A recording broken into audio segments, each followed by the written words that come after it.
नमस्कार, खबर उत्तराखंड में आप सभी का स्वागत है। मैं हूं आपके साथ यशु शुक्ला। रुक करेंगे खबरों का, लेकिन इससे पहले एक नजर सुर्खियों पर। सीएम धामी का आज पौड़ी गढ़वाल दौरा। अटल उत्कृष्ट राजकीय इंटर कॉलेज बिलखेत में कार्यक्रम। 3 दिवसीय नयार वैली एडवेंचर फेस्टिवल का करेंगे शुभारंभ। बिना मंजूरी दफ्तर में प्रवेश निषेध, एसओपी जारी। उत्तराखंड के सरकारी दफ्तर में सुरक्षा को लेकर एसओपी। दफ्तरों में अधिकारियों से मिलने से पूर्व लेना होगा अपॉइंटमेंट। हरिद्वार में 2027 कुंभ के लिए केंद्र ने जारी किए 500 करोड़। घाटों के सौंदर्यीकरण और विस्तार पर विशेष फोकस। पौड़ी में एलयूसीसी पीड़ित महिलाओं की पदयात्रा पुलिस से रोकी। श्रीनगर में एनआईटी के पास पुलिस से लगाई रोक। धरने पर बैठी महिलाओं ने प्रशासन पर आरोप लगाया। उत्तराखंड में जनगणना के पहले चरण की अधिसूचना जारी। 25 अप्रैल से शुरू होगा मतगणना।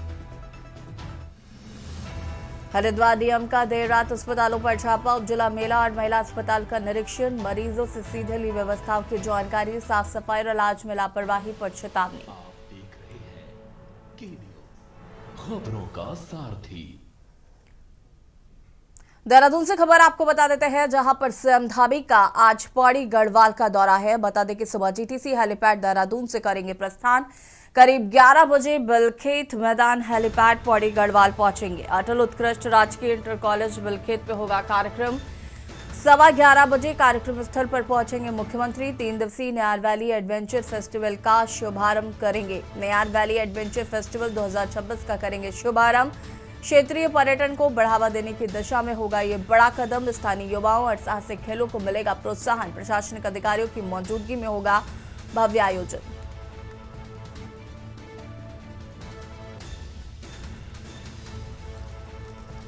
नयार वैली एडवेंचर फेस्टिवल 2026 का शुभारंभ करेंगे मुख्यमंत्री धामी। क्षेत्रीय पर्यटन को बढ़ावा देने की दिशा में ये बड़ा कदम।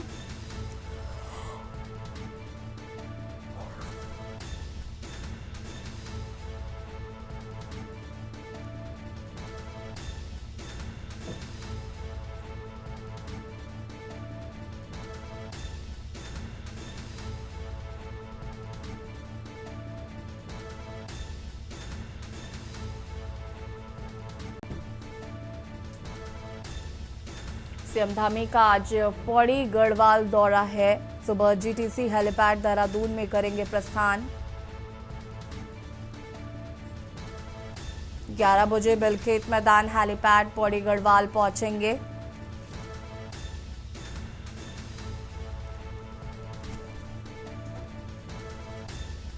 सवा 11 बजे कार्यक्रम स्थल पर पहुंचेंगे मुख्यमंत्री।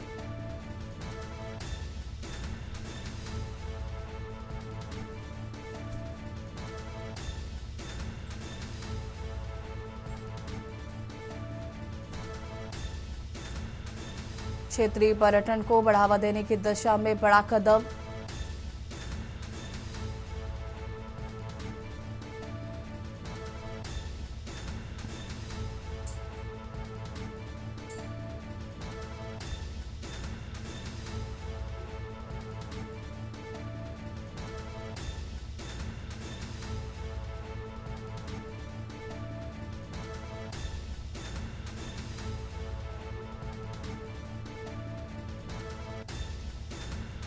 देहरादून से खबर। सीएम धामी का आज पौड़ी गढ़वाल दौरा। सुबह जीटीसी हेलीपैड देहरादून से करेंगे प्रस्थान।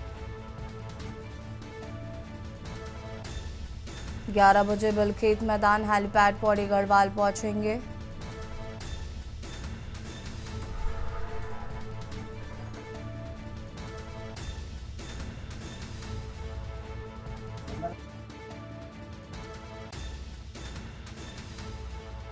इसी खबर पर ज्यादा जानकारी के लिए संवाददाता शिवम चौहान हमारे साथ जुड़ चुके हैं। शिवम, क्या कुछ जानकारी है? मुख्यमंत्री पुष्कर सिंह धामी का पौड़ी गढ़वाल दौरा है आज। जी यशी, मैं आपको बता दूं कि सुर्खियों से पता चला है कि मुख्यमंत्री पुष्कर सिंह धामी जो है पौड़ी गढ़वाल के लिए सैलदारा हेलीपैड से जो है रवाना हो चुके हैं और 11 बजे ही जो है पौड़ी गढ़वाल के बिलखेत मैदान हेलीपैड में उतरेंगे। और वहीं से जो है आज एक कार्यक्रम जो है अटल उत्कृष्ट राजकीय इंटर कॉलेज बिलखेत पौड़ी गढ़वाल में होना तय हुआ है, जहां पर 3 दिवस का नयार वैली एडवेंचर फेस्टिवल का जो है शुभारंभ किया जाएगा। मुख्यमंत्री जो है उस फेस्टिवल का उद्घाटन करेंगे और कहीं ना कहीं इससे देखा जाए तो क्षेत्रीय पर्यटन को जो है बढ़ावा देने की और जो है इस फेस्टिवल को किया जा रहा है। और आप जानते ही हैं कि हमारा उत्तराखंड जो है हमेशा पर्यटन की दृष्टि से सबसे उत्तम स्थान पर माना जाता है, तो उसको लेकर के जो है ये फेस्टिवल आयोजित किए जाते हैं समय समय पर। और उसी में से एक कार्यक्रम ये नयार वैली एडवेंचर फेस्टिवल का किया जा रहा है और इसका उद्घाटन आज मुख्यमंत्री पौड़ी गढ़वाल पहुंच करके करेंगे। जी यशी, शुक्रिया आपका जानकारी साझा करने के लिए। और बता दें कि नयार वैली एडवेंचर फेस्टिवल 2026 का शुभारंभ करेंगे मुख्यमंत्री पुष्कर सिंह धामी। क्षेत्रीय पर्यटन को बढ़ावा देने की दिशा में ये एक बड़ा कदम है।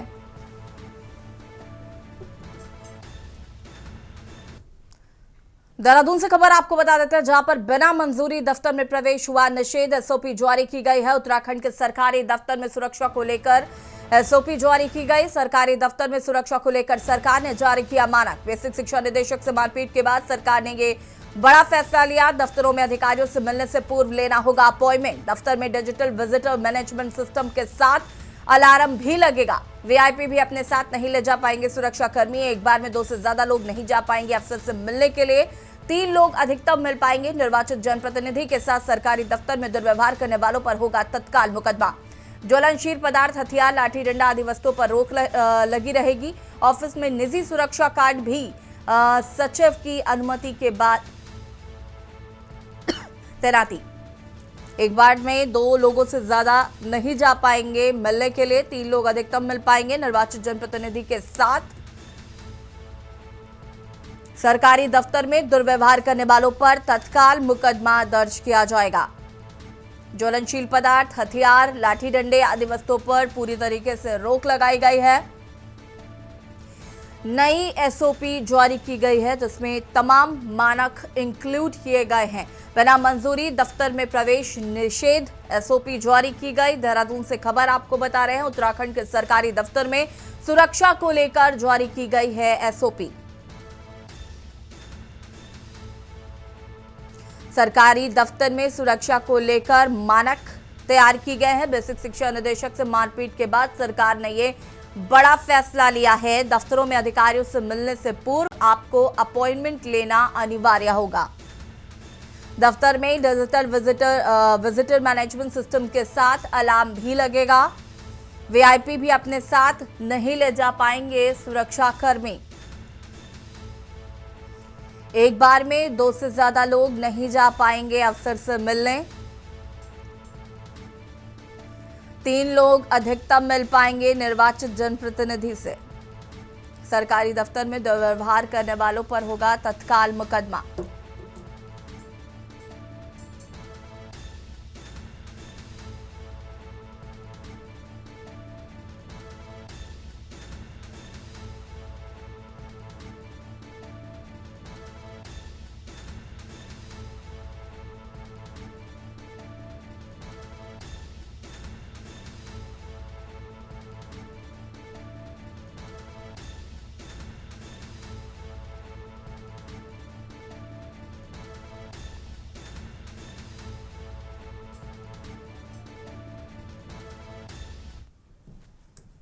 देहरादून से खबर आपको बता देते हैं, जहां पर पर्वतीय इलाकों में हल्की बारिश और बर्फबारी की संभावना। ऊंचाई वाले क्षेत्रों में हिमपात, तापमान गिरेगा। मैदानी इलाकों में आंशिक बादल छाए रहेंगे। बता दें कि प्रशासन पूरी तरीके से सतर्क, लोगों को सावधानी बरतने की सलाह। देहरादून से खबर, ऊंचाई वाले क्षेत्रों में हिमपात, तापमान गिरने की संभावना। मैदानी इलाकों में आंशिक बादल छाए रहेंगे। प्रशासन सतर्क, लोगों को सावधानी बरतने की सलाह।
खबर हरिद्वार से है, जहां पर जिलाधिकारी मयूर दीक्षित ने देर रात जिला अस्पतालों का औचक निरीक्षण कर स्वास्थ्य व्यवस्थाओं की हकीकत देखी।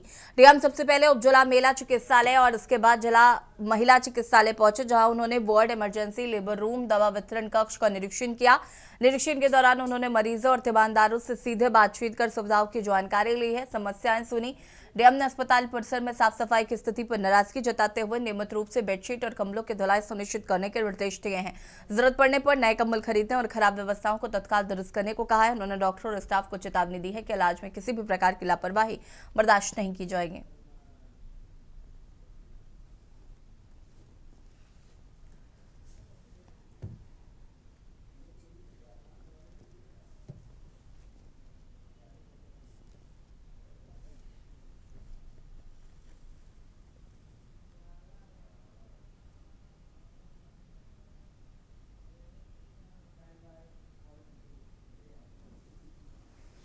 खबर पौड़ी से है, जहां पर जिले में एलयूसीसी घोटाले की पीड़ित महिलाओं ने धन वापसी और मामले की सीबीआई जांच को तय समय में पूरा करने की मांग को लेकर बुधवार को श्रीनगर से दिल्ली तक पदयात्रा शुरू की है। हालांकि पुलिस प्रशासन ने महिलाओं को श्रीनगर से करीब 2 किलोमीटर दूर एनआईटी के समीप रोक दिया। इसके विरोध में महिलाएं सुबह से वहीं धरने पर बैठ गईं। पदयात्रा को रोके जाने की सूचना पर पहुंचे पूर्व पीसीसी सदस्य और चराज क्षेत्र के पूर्व क्षेत्र पंचायत सदस्य डॉक्टर प्रताप भंडारी को पुलिस ने हिरासत में ले लिया है। इस दौरान डॉक्टर भंडारी ने प्रशासन पर लोकतांत्रिक अधिकारों का हनन करने का आरोप लगाया है। काफी गहमागहमी के बाद पुलिस ने लगभग 14 किलोमीटर दूर कलियासौड़ पुलिस चौकी ले गई। आरोपी की गिरफ्तार की गई महिलाओं को शाम के अंधेरे में छोड़ दिया गया, जिसके बाद वो पैदल ही दिल्ली के लिए रवाना हो गई।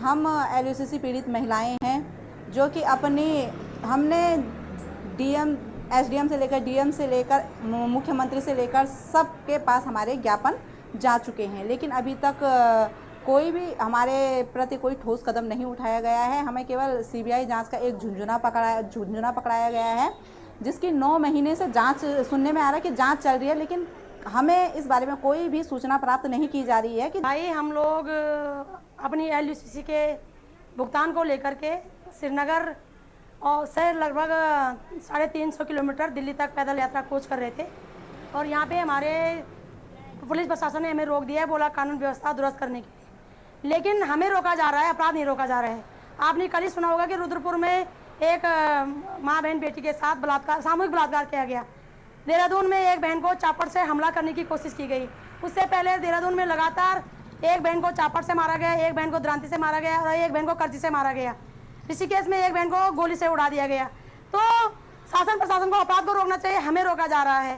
देखिए, तो पूर्व से अनुमति नहीं थी इनके पास, साथ ही साथ हाईवे चल रहा है और इतनी सारी भीड़ का एक साथ हाईवे पर आना, तो बिना किसी पूर्व अनुमति के, तो सुरक्षा की दृष्टि से इनको रोका गया है, लॉ एंड ऑर्डर की दृष्टि से। और इनकी जो भी मांगे हैं, पूर्व में भी एलयूसीसी की जो विवेचना है वो सीबीआई में प्रचलित है, और इनकी जो भी मांगे वो ज्ञापन के माध्यम से इनको बताया गया, अवगत कराया गया, अनुरोध भी किया गया कि अपनी जो भी मांगे ज्ञापन के माध्यम से उचित माध्यम से उच्च अधिकारियों तक पहुँचाई जाएगी। खबर देहरादून से है, जहां पर हरिद्वार में 2027 में होने वाले कुंभ मेले की तैयारियों को लेकर केंद्र सरकार ने राज्य सरकार का सहयोग करते हुए करीब 500 करोड़ रुपए जारी किए हैं, और ये राशि कुंभ के दिव्य भव्य और ऐतिहासिक आयोजन के लिए विकास कार्यों की गति बढ़ाने और घाटों के सौंदर्यीकरण एवं विस्तार पर विशेष फोकस के लिए खर्च की जाएगी। मुख्यमंत्री धामी ने केंद्र सरकार और प्रधानमंत्री नरेंद्र मोदी के प्रति आभार जताया।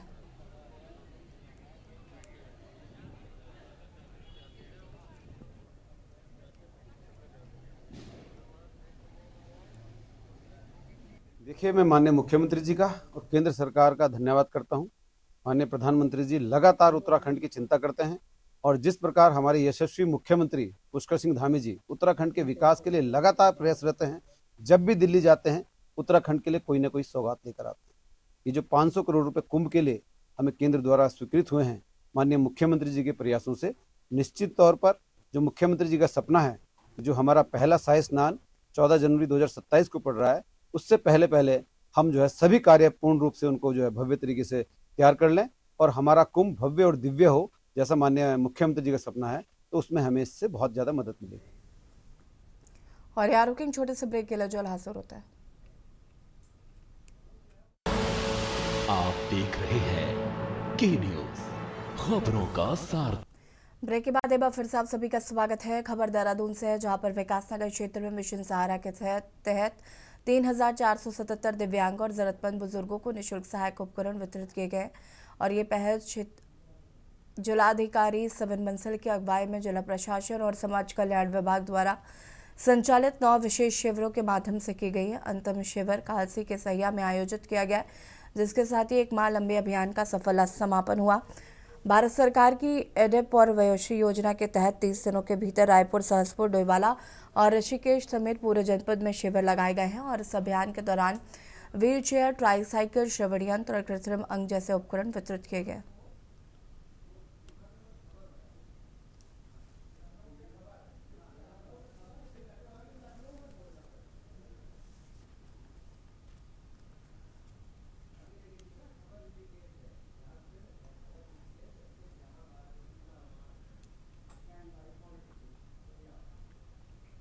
ऋषिकेश से खबर आपको बता रहे हैं, जहां पर भारतीय जनता पार्टी ने 2027 के विधानसभा चुनाव की तैयारियों के तहत पंडित दीनदयाल उपाध्याय प्रशिक्षण महाअभियान की शुरुआत की है। और सब अवसर पर गढ़वाल मंडल कार्यशाला का आयोजन किया गया है, जिसमें पार्टी के शीर्ष नेताओं ने भाग लिया और कार्यकर्ताओं को मार्गदर्शन प्रदान किया है।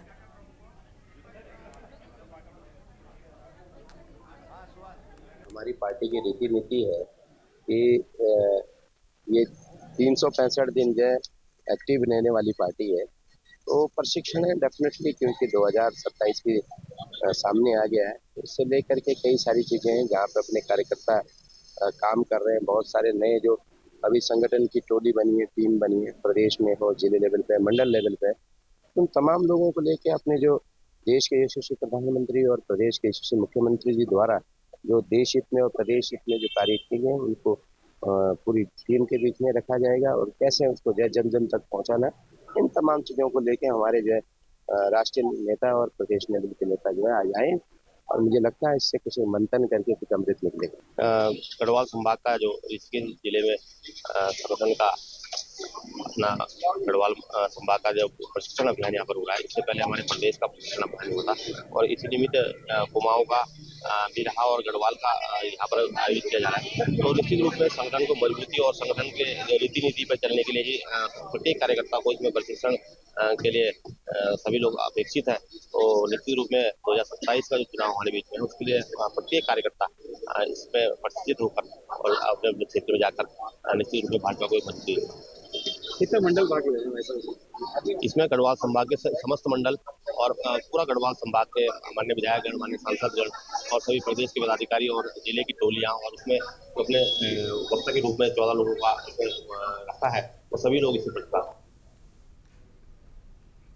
उत्तराखंड में आगामी वर्ष 2027 में विधानसभा के चुनाव होने हैं, और जिसके चलते प्रदेश के सत्ता पक्ष सहित तमाम राजनीतिक दल अपनी कमर अभी से कसते हुए नजर आ रहे हैं। जहां एक और सत्ता पक्ष भाजपा अपनी तमाम योजनाओं और अभियानों से प्रदेश की जनता को अपनी ओर आकर्षित करने में लगा है, तो वहीं प्रदेश के विपक्षी दल लगातार सरकार की नाकामियों को उजागर कर जनता को अपनी ओर लुभाने का प्रयास कर रहे हैं। अब तक सभी विपक्षी दल जो कि अलग अलग होकर सरकार के खिलाफ हल्ला बोलते हुए नजर आ रहे थे, अब इंडिया गठबंधन के जरिए सरकार को घेरने के प्रयास में दिखाई दे रहे। देखिए रिपोर्ट।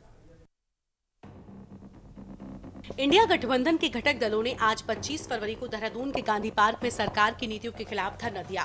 कांग्रेस सहित इंडिया गठबंधन के नेताओं ने आरोप लगाया कि सरकार नियमों को दरकिनार कर ऋषिकेश, बिंदुखता, पूंछड़ी समेत कई इलाकों को खाली कराने का काम कर रही है। ऐसे में उनकी मांग है कि साल 2016 की कट ऑफ डेट को मानकर बस्ती और वन भूमि वालों को मालिकाना हक दिया जाए। ऐसे में आम लोगों के अस्तित्व से जुड़े इन बिंदुओं को लेकर इंडिया गठबंधन और तमाम सामाजिक जन सरोकारों से जुड़े संगठनों ने गांधी पार्क में धरना दिया है। हरीश रावत ने 1 घंटे का मौन व्रत भी रखा। ये अभी मैं रखूंगा 1 घंटे का मौन व्रत, बाकी लोग जो है धरने पर हैं। ये इंडिया गठबंधन के साथियों और कुछ जो हमारे संघर्ष के संगठन हैं, उन्होंने इस राज्य के अंदर कुछ ऐसी समस्याएं उठ करके खड़ी हुई हैं, जिन समस्याओं के कारण लाखों लोगों के सामने अपने छत बचाने का, अपने परिवार को बचाने का, अपनी ज़िंदगी भर की कमाई और श्रम को बचाने का प्रश्न पैदा हो गया है और उसका समाधान केवल राज्य के हाथ में है, सरकार के हाथ में है। समय समय पर कुछ सरकारों ने, जिनमें हमारी सरकार भी है, कुछ निर्णय लिए थे, लेकिन अब वो निर्णय आगे नहीं बढ़ रहे हैं लोगों के सामने। जैसे कुछ जगहों खत्ते, गोठ, टोंगिया गांव आदि हैं जो वर्षों से मेरा अपना अनुमान है कि जब जंगल की व्यवस्था अस्तित्व में आई होगी तो उसी समय ये टोंगिया गांव आदि, खत्ते, गोठ आदि की व्यवस्था भी सामने आई। ये असल में इस प्रदेश के भीतर जो वन गांव हैं, खत्ते हैं, टोंगिया गांव हैं, मलिन बस्तियां हैं, उनके मालिकाना अधिकार का सवाल है, जिसको लेकर के लोग लंबे अरसे से लड़ते रहे हैं। वो बिंदु खत्ता का मामला हो, बागजाला का मामला हो, पुछड़ी हो, बग्गा चौवन हो, बापू ग्राम हो, तमाम ऐसी बसासतें हैं जो सैकड़ों साल से बसी हुई हैं और जिनको स्थायी मालिकाना अधिकार की लड़ाई भी जिनकी उतनी लंबी है, लेकिन सरकार उनको मालिकाना अधिकार देने के बजाय, राजस्व गांव का दर्जा देने के बजाय बुलडोजर के जरिए उजाड़ने की कोशिश कर रही है। और खबर उत्तराखंड में फिलहाल इतना ही। देखते रहिए के न्यूज़ इंडिया। नमस्कार। आप देख रहे हैं के न्यूज़, खबरों का सारथी।